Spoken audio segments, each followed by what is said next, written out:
राजनीति का स्तर कभी-कभी इतना गिर जाता है कि आप उसकी कल्पना भी नहीं कर सकते।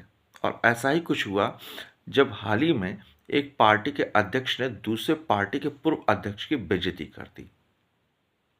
ये बात हो रही है महाराष्ट्र के बॉम्बे में होने जा रहे म्युनिसिपल कॉर्पोरेशन चुनाव की। राज ठाकरे जी ने अपने भाषण में भाजपा के पूर्व अध्यक्ष, राज्य स्तर के पूर्व अध्यक्ष अन्नामलाई जी का विरोध ही नहीं किया, उनका अपमान भी किया।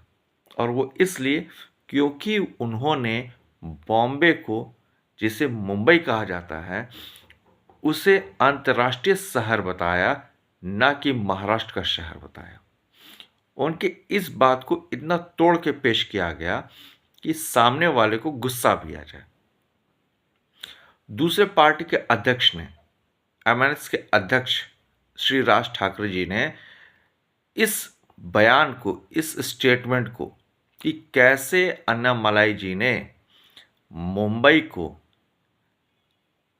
महाराष्ट्र से बाहर का शहर बता दिया, वो इस बात पे इतने खफा हो गए कि उन्होंने अन्नामलाई का नाम खराब करते हुए रसमलाई कहा।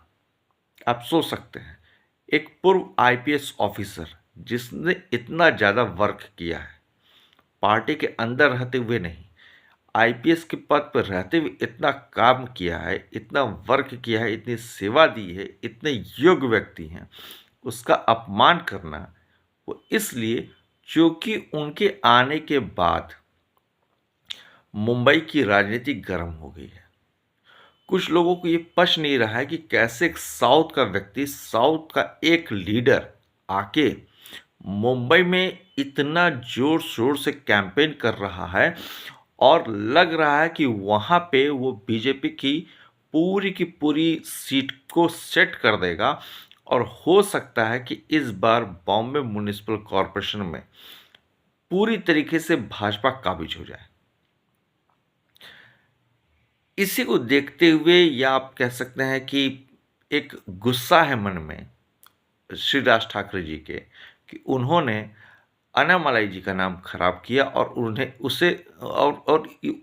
उन्हें रसमलाई तक कहा, और ये आरोप लगाया कि उन्होंने क्यों मुंबई को ये कहा है कि ये महाराष्ट्र का हिस्सा नहीं है, जबकि अन्नामलाई जी ने कहा था कि मुंबई है वो सिर्फ महाराष्ट्र का नहीं है, वो एक अंतर्राष्ट्रीय शहर है। बात सिर्फ इसकी नहीं है कि किसने क्या कहा क्या नहीं कहा, बात इसकी है कि एक योग्य व्यक्ति का इस तरीके से मजाक बनाना और पब्लिकली मजाक बनाना, इसके साथ साथ उनकी बात को तोड़ मरोड़ के पेश करना, ये कहीं से भी उचित नहीं है।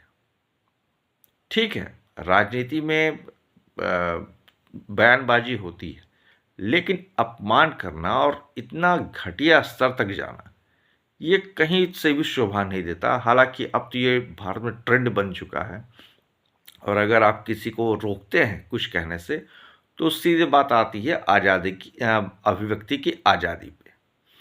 तो अभिव्यक्ति के आज़ादी के नाम पे तो इस देश में बहुत कुछ हो रहा है।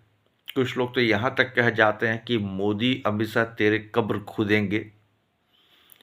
तो ये तो बहुत छोटी बात है जो श्री राज ठाकरे जी ने श्री अन्नामलाई जी के लिए कहा, लेकिन फिर भी मैं ये मानता हूँ कि इस तरह के स्टेटमेंट बहुत ही गंदे हैं, बहुत ही शोचनीय हैं और कल्पना से परे हैं, नहीं होनी चाहिए।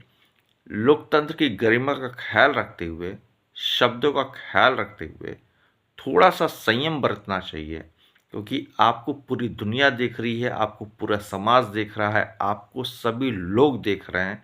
तो कृपया करके इस तरीके की बयानबाजी ना करें, एक दूसरे का अपमान ना करें, और सही तथ्यों के साथ राजनीति में एक सकारात्मक माहौल बनाएं और राजनीति को, लोकतंत्र को और मजबूत करने का काम करें। ये सभी पार्टियों से मेरा अनुरोध है। वैसे आपकी क्या राय है, ज़रूर बताइएगा। धन्यवाद। वंदे मातरम।